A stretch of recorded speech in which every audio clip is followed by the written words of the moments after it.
आज मैं आपको आदिवासी परीक्षा का पेपर हल करवाने जा रहा हूँ। इससे पहले भी मैंने आपको एक वीडियो दिया था।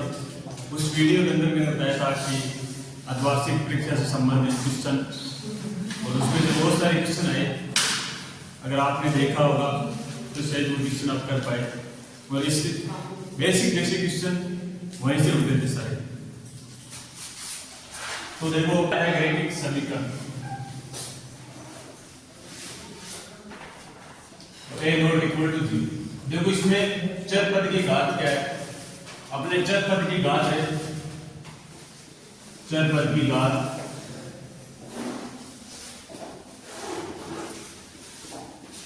एक,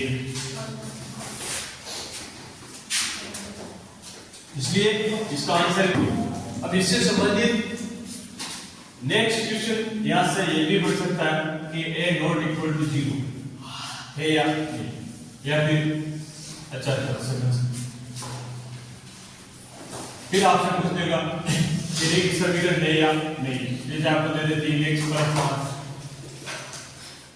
आपको दे देते 4x = 0, फिर आपको दे देते 5, फिर आपको दे देते यहाँ से 4x से नेक्स्ट क्वेश्चन कर सकता है इसी समीकरण और एक समीकरण b1/b2 c1/c2, यानी तीनों बराबर है और तीनों बराबर नहीं है।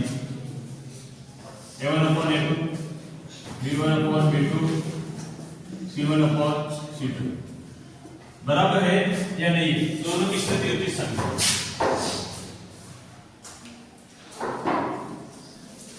और अब इसमें तीसरा था a1/a2 b1/b2 not equal to c1/, ये सब।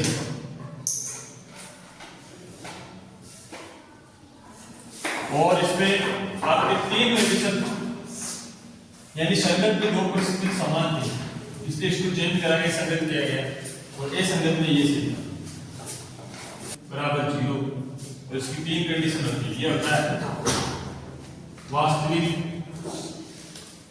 वे समान। अगर इसका दूसरा होता है b² - 4ac, ये होता है वास्तविक वे भिन्न।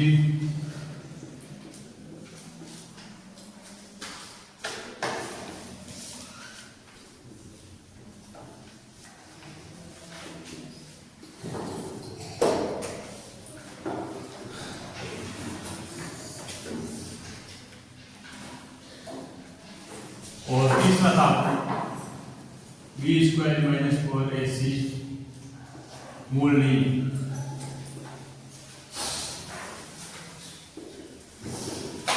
यह काल्पनिक हो सकते हैं। ये तीन परिस्थितियां थी। चौथा क्वेश्चन था कि सभी वृत्त समरूप है या सर्वसम। देखो ये एक वृत्त, इसकी त्रिज्या अलग है, फिर एक ये बड़ा हुआ, इसकी त्रिज्या अलग है। अब ये दोनों दिखने में एक जैसे हैं, आकृतियां एक जैसी हैं, तो आकृतियां अगर एक जैसी थी तो था समरूप, यानी इनका रूप समान है, समान जैसे एक जैसे दिखाई देते, इसलिए समरूप है। लेकिन सर्वांगसम अगर इसकी त्रिज्या और इसकी त्रिज्या बराबर हो तो ये सर्वांगसम हो। समरूप होते हैं यानी सभी जो भी वृत्त होते हैं वो वृत्ताकार होते हैं, कोई त्रिभुज के आकार का नहीं होता, इसलिए समरूप है, सर्वांगसम नहीं। अगर इनकी त्रिज्या बराबर होती तो ये सर्वांगसम हो। में शून्यांक और गुणांक, शून्यांक का योग और गुणांक गुणन पर ज्ञात करना था। हम जानते हैं शून्याङ्क का योग का योग और शून्याङ्क का गुणन।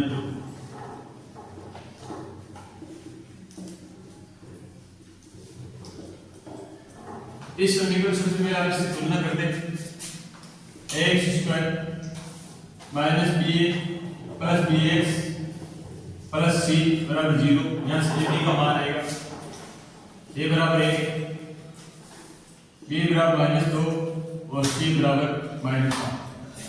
फिर यहाँ से आपके निकाल अल्फा प्लस बीटा बराबर माइनस बी अपॉन ए, और यहाँ से माइनस माइनस का 2 और ए का मान है आपके 1, फिर इसका आंसर तो 2, फिर अल्फा और बीटा गुणनफल ये होता सी अपॉन ए, सी का मान -7 है और ए का मान 1 के बराबर। इसमें पहला समीकरण दे रखा है और दूसरा समीकरण, अब x का गुणा किया y का गुणा, दोनों में से एक समान करना है, तो यहाँ y का गुणा माइनस में इसको प्लस माइनस चिन्ह परिवर्तन करने की आवश्यकता नहीं है, इसलिए समीकरण 1 को 3 से और 2 को 1 से, 3x 3y बराबर 15, 1 2x माइनस 3y बराबर 4, कैंसिल, 5x बराबर 19, x बराबर 19/5, 1 फिर देखो ये x का मान समीकरण 1 में रखें, समीकरण 1 से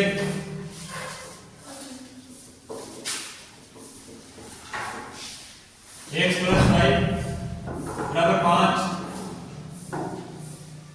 19/5 प्लस y बराबर 5,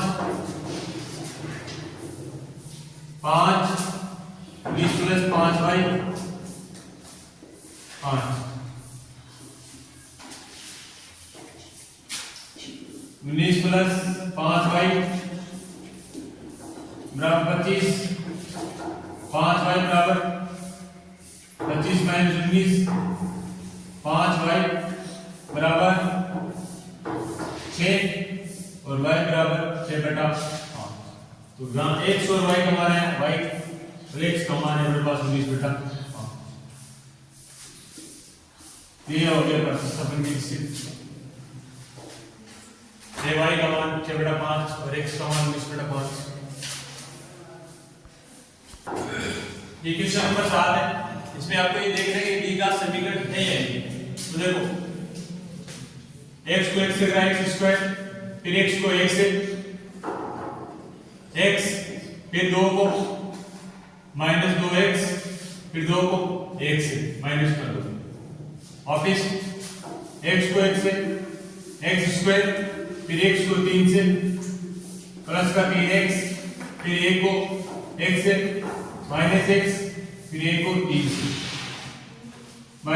कैंसिल हो जाएगा, और यहां से आएगा अपने पास माइनस का x माइनस का 2 बराबर 2x माइनस 3, फिर इनको हम 2x माइनस 3 प्लस में ये भी स्थिर जाएगा, ये भी स्थिर जाएगा, ये माइनस का x हो जाएगा प्लस का, और ये माइनस का प्लस का बराबर 0, यहाँ से हो जाएगा 3x और यहाँ से -1 बराबर 0। अब देखो इसमें केवल x है, एक डी का समीकरण, ऐसे एक डी का समीकरण नहीं।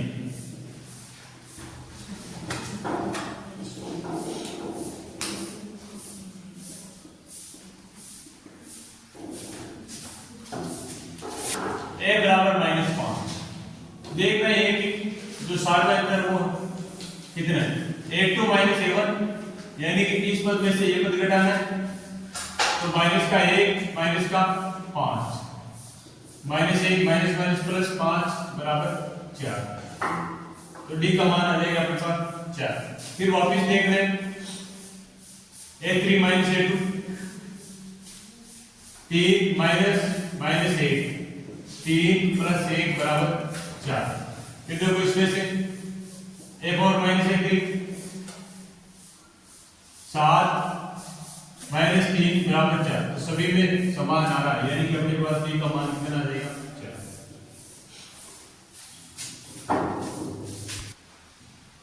क्वेश्चन नंबर 9, ये टेस्ट प्रक्रिया है, टेस्ट प्रक्रिया है यदि किसी त्रिभुज में एक भुजा के समांतर एक रेखा खींची जाए तो वे त्रिभुज के अन्य दो भुजाओं को भिन्न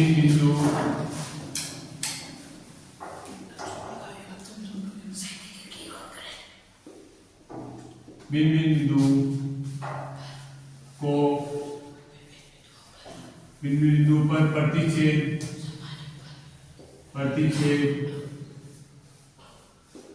करती है तो समान अनुपात में विभाजित करती है।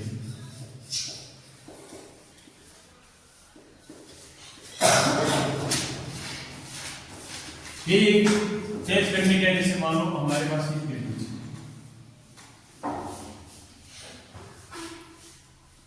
A B C. अब इसमें एक किसी समांतर इस भुजा के समांतर है, इस भुजा के समांतर। जैसे मान लो मैंने इस भुजा के समांतर एक रेखा खींची ई और एक, तो ये कह रहा है कि अगर ई एफ समांतर बी सी है, ई एफ समांतर बीसी है, तो इनका अनुपात एई अनुपात ईबी और एएफ अनुपात एफसी बराबर, ये कहता है स्वरूप आकृति में पहला आता सभी वृत्त,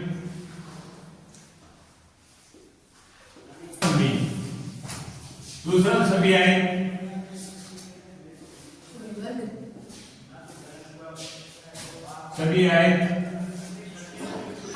समरूप होते।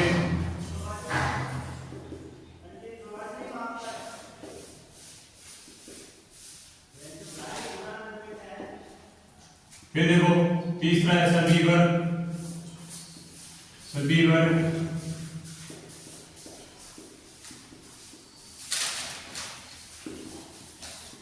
जैसे देखो अपने पास ये आए थे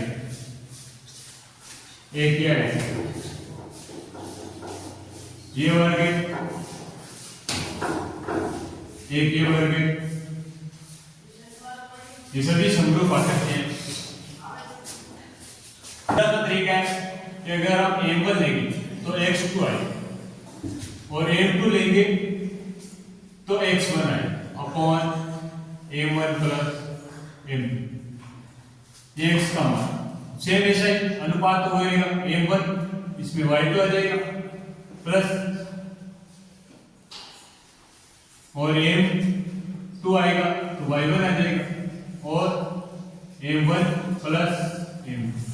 याद रखने का सीधा तरीका है, यानी a1 के साथ x2 आएगा और 2 के साथ 1 आएगा, ये हमेशा विपरीत है। बस यही विभाजन। देखो sin 60 का मान होता है अपने पास √3 बटा cos 30, ये दोनों एक दूसरे का मान विपरीत, यानी इन दोनों मान क्या समान है, वो भी cos 30 √3 बटा, फिर sin 30 का मान 1 बटा 2 और cos 30 का मान 1 बटा 2, फिर 3 बटा 4 प्लस 1 बटा 4, ये हो जाएगा 4 3 प्लस 1 4 बटा 4, यानी इसका मान है 1। देगा समीकरण जाता है, देगा समीकरण। आप देखो इसमें दे रखा है शून्यकों का योग,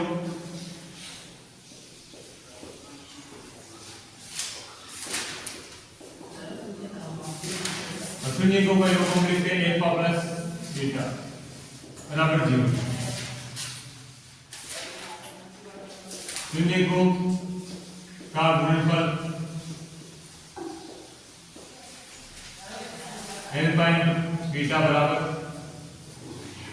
5 रूट 5।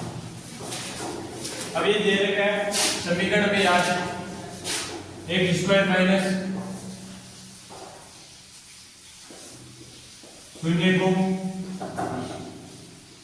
का योग एक्स शून्य को का गुणनफल का गुणनफल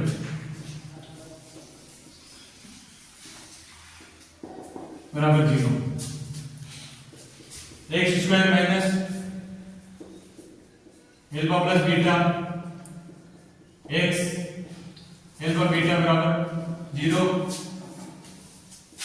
x square alpha plus beta 0 plus root 5 बराबर 0। तो देखो ये 0 हो गया, ये बचा एक्स स्क्वायर प्लस रूट 5 बराबर 0। माना कि पेंसिल का मूल्य 1 रुपये और माना कि कलम का मूल्य 1 रुपये।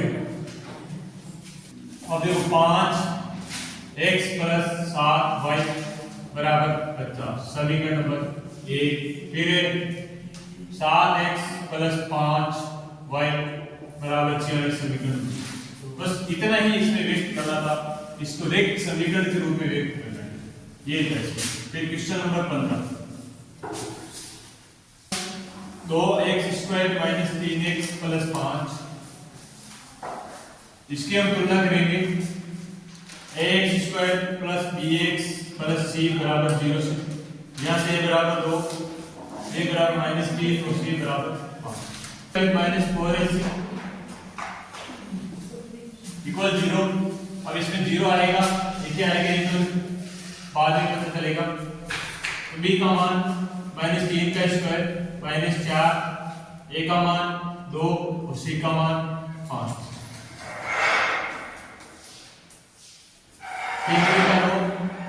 4 दूनी 8, 8 दूनी 40, 0 माइनस का 31, 0। तो ये देखो 0 बड़ा है, तो यहाँ से बड़ा चिन्ह आ जाएगा, यानी जो भी मान है इसे 0 हटा, यानी मूलों का अस्तित्व नहीं है।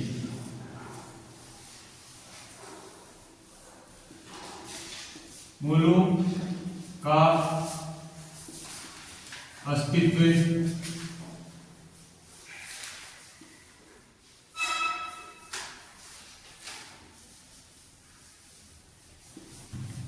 नहीं है। ये इसका आंसर a प्लस d यानी कि 4 प्लस 10 बराबर 14। फिर होगा a plus 2d 4 plus 2 into 10 यानी कि 4 प्लस 20 बराबर 24।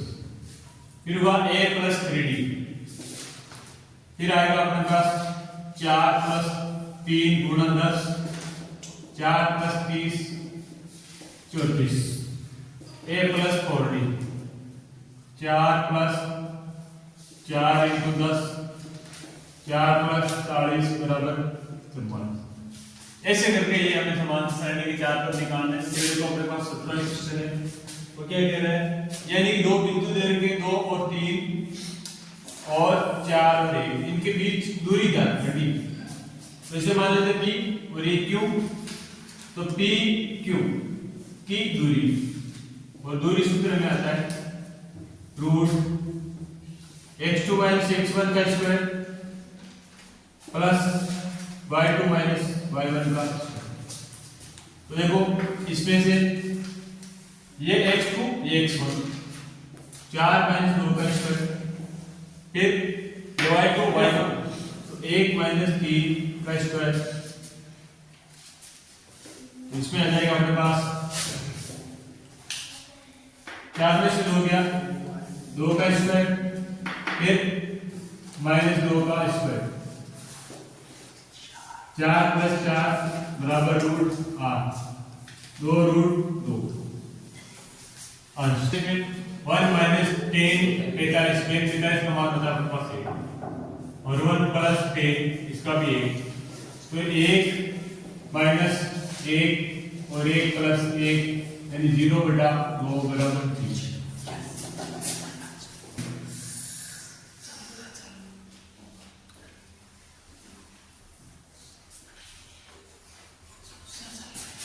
अब इसमें ये घनाभ है, अब इसको हम 2 घन में बांट सकते हैं। यहां से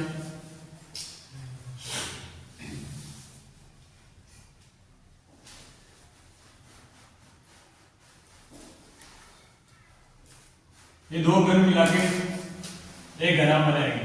इसमें देखो अगर इसका मान 4, इसका मान भी 4, इसका मान 4 तो इसका मान भी 4, और अगर इसका मान 4 है तो इसका मान भी 4, तो ये सभी 4 4 4। इसमें देखो केवल लंबाई में होगा 4 प्लस 4 यानी ये 8 बनेगी। इसके अलावा इसकी ऊंचाई तो 4 है और चौड़ाई भी 4 है,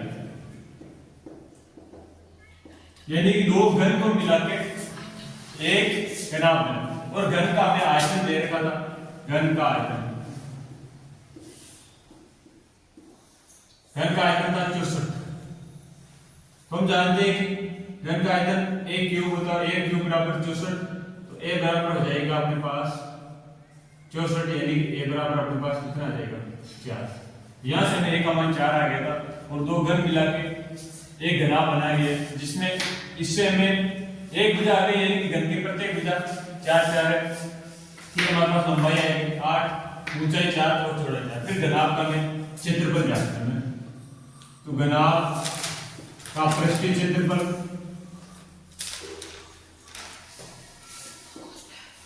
इसका सूत्र होता है हमारे पास 2 इंटू लंबाई प्लस चौड़ाई, चौड़ाई इंटू ऊंचाई और ऊंचाई इंटू लंबाई। हम मान रख देंगे एल का मान हमारे पास कितना है 8 into 4 plus 4 into 4 plus 4 into 8, यह हो जाएगा 32 प्लस 16 प्लस 32, ये हो जाएगा 80 और ये आ जाएगा अपने पास 160 सेंटीमीटर स्क्वायर। अगर सेंटीमीटर में सेंटीमीटर और मीटर में मीटर।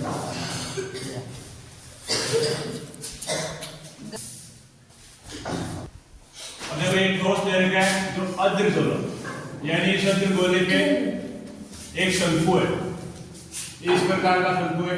अब इसकी जितनी त्रिज्या है वो इसकी क्या ऊंचाई है, और इस त्रिज्या का मान दे रखा है 1 सेंटीमीटर, तो ऊंचाई भी कितनी है 1 सेंटीमीटर।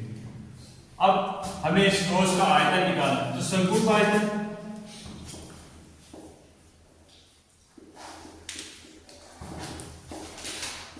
प्लस अर्धगोले का,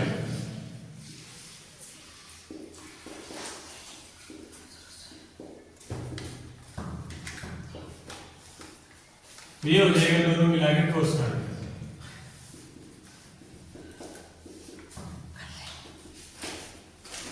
जो शंकु के आयतन का सूत्र 2/3,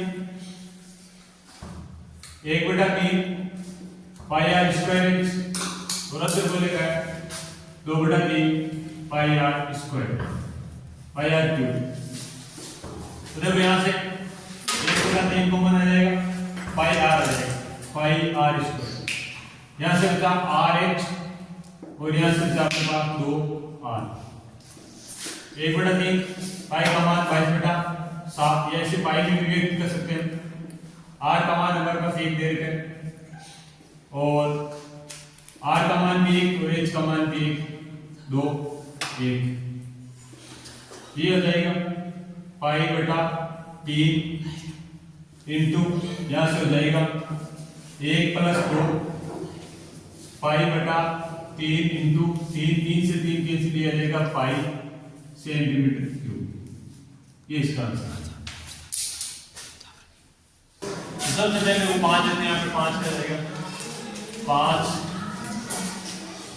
फिर जाएगा 8 में 7 का 7 1 7 3 0 7 चौक 28 2 1 7 21 फिर 11 11 का 11 3 4 33 13 इसका हो जाएगा 5 0 5 5 इंटू 7 इंटू 11 इंटू 13 इस टाइप का डिफरेंस पहली संख्या इंटू दूसरी संख्या बराबर एलसीएम इंटू एलसीएम। हमारे पास पहली संख्या है दूसरी संख्या एलसीएम है, ये निकालना है तो एलसीएम के बराबर ले लेते हैं। पहली संख्या इंटू दूसरी संख्या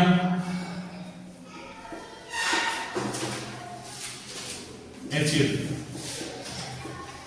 पहली संख्या 306 दूसरी संख्या 57 है और भाग एलसीएम 9 का भाग इसमें जाएगा अपने पास 90 9 6 63 7 5 2 7 9 27 306 इंटू 33 ये हो जाएगा 22,338 ये इसका एलसीएम प्लस 7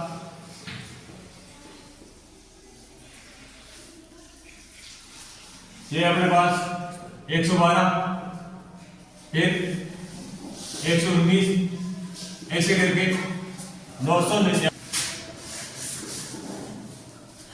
7 1 7 7 चौक 28 और 7 दूनी 14 यानी कि 5 बचते से 5 घटाने के लिए आ जाएगा अपने पास 294। तो 7 से विभाजित संख्या सबसे छोटी संख्या 105 और सबसे बड़ी संख्या 7 से विभाजित 294। अब यहां से हमारे पास n का मान हमें निकालना है संख्या तो n पद का सूत्र लगेगा n बराबर n plus n minus 1 into D और 294 हम लोग अंतिम पद है या n कह सकते हैं। n का मान 294 a का मान 105 प्लस n हमें निकालना है और डी 7 105 घटाएंगे n minus 1 into 7 9 8 8 n minus 1 into 7 और n माइनस 1 बराबर 8 8 9 बटा 7 इसका हमारे पास मान आ जाएगा 127। n माइनस 1 बराबर 127 और n बराबर 127 प्लस 1 n बराबर आ जाएगा 127 यानी कि 3 अंकों की संख्या का एक अनुपात है। और अगर इसे और इनका अनुपात होगा 1:1:1 तो इस बिंदु के लिए 2:1 होगा और इस बिंदु के लिए 1:1 होगा। विभाजित चेक कर रहे हैं, ये सब विभाजित क्वेश्चन है हमारे बुक्स के अंदर, कहीं समविभाजित क्वेश्चन है नहीं। तो इस बिंदु के निर्देशांक x1 y1 तो x1 का हमारे पास सूत्र है m2 x1 plus m1 x2 m1 plus m2। यहां से हम निकालेंगे हमारे पास ये m1 है ये m2 है तो m1 m2 अपने पास 2 x1 है 4 प्लस m1 है 1 और x2 अपने पास -1 और अनुपात 1+2 दिया जाएगा। यहां से 4 दूनी 8 माइनस का 2 3 तो 6/3 बराबर फिर ये y1 का मान सेम सूत्र ये रहेगा m2 y1 m1 y2 और m1 प्लस m2। और देखो m2 अपने पास 2 है, y1 ये y1 है -1, फिर m1 1 है और y2 3 और 1 प्लस 2, यहाँ से -2 प्लस 3 बटा 3 1 बटा 3 2 कॉमा 1 बटा 3। अब इसके लिए तो 2 अनुपात 1 हो जाएगा, ये m1 हो जाएगा और ये m2 और y2 x2 का मान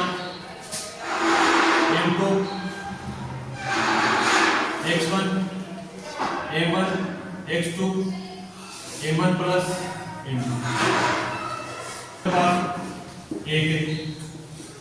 x1 4 प्लस m1 2 है और x2 -2 बटा 1 प्लस 2 4 -4 बराबर बटा 3 0 बटा 3 बराबर 0। फिर y2 बराबर m2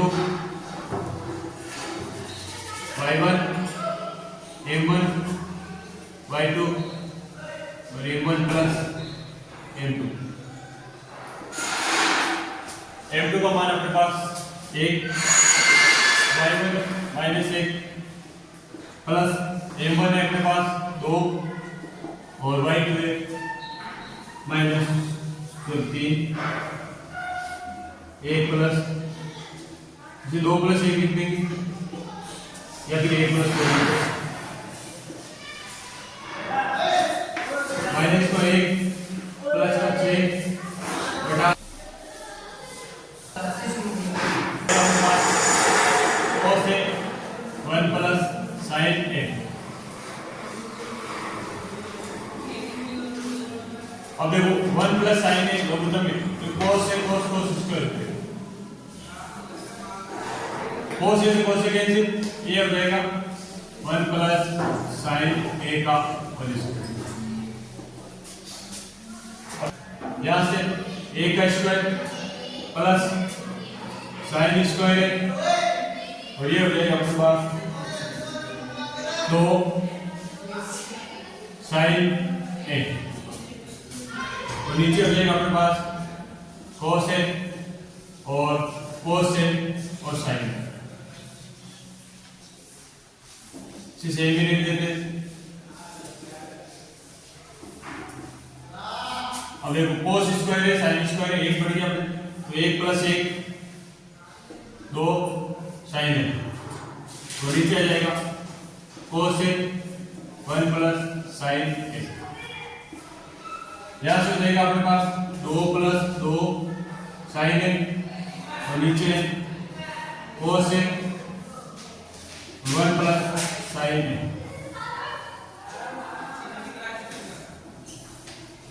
यहाँ से 2 कॉमन आ रहा है तो 2 कॉमन ले लेंगे, यहाँ हो जाएगा 1 प्लस sin a और नीचे अपने पास cos है और 1 plus sin a 1 plus sin a cancel हो गया अपने पास बचा 2 cos है ये 2 cos ऊपर जाएगा sec हो जाएगा sec क्योंकि cos के बराबर क्या होता है 1/sec बराबर आ रहा है।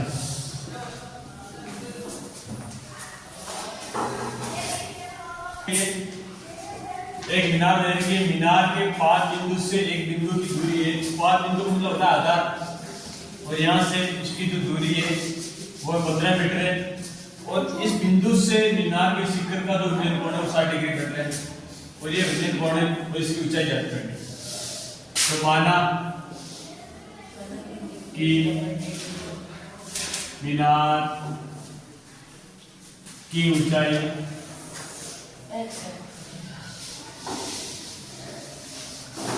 एच मीटर है, परसेंट के अनुसार बदलेंगे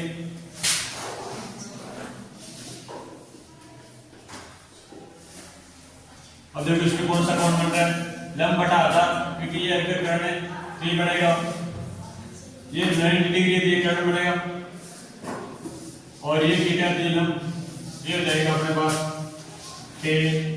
थीटा लंब बटा आधा, और टेन का मान आ जाएगा टेन 60 डिग्री, और लंब है अपने पास h, और आधार दे देगा, और टेन 60 का मान होता है √3 h बटा h का मान आ जाएगा h बराबर 15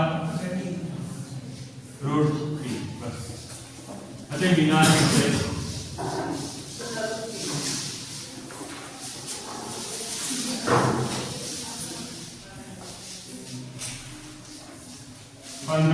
√3 मीटर इसका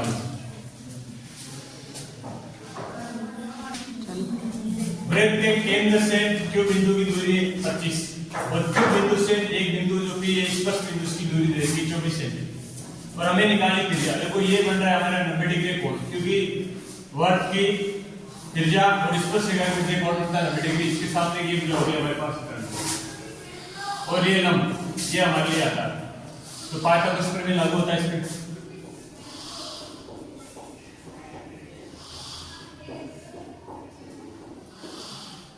पाइथागोरस प्रमेय से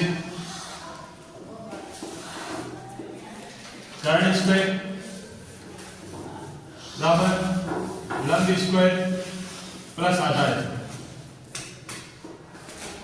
कर्ण अपने पास क्या है, OQ,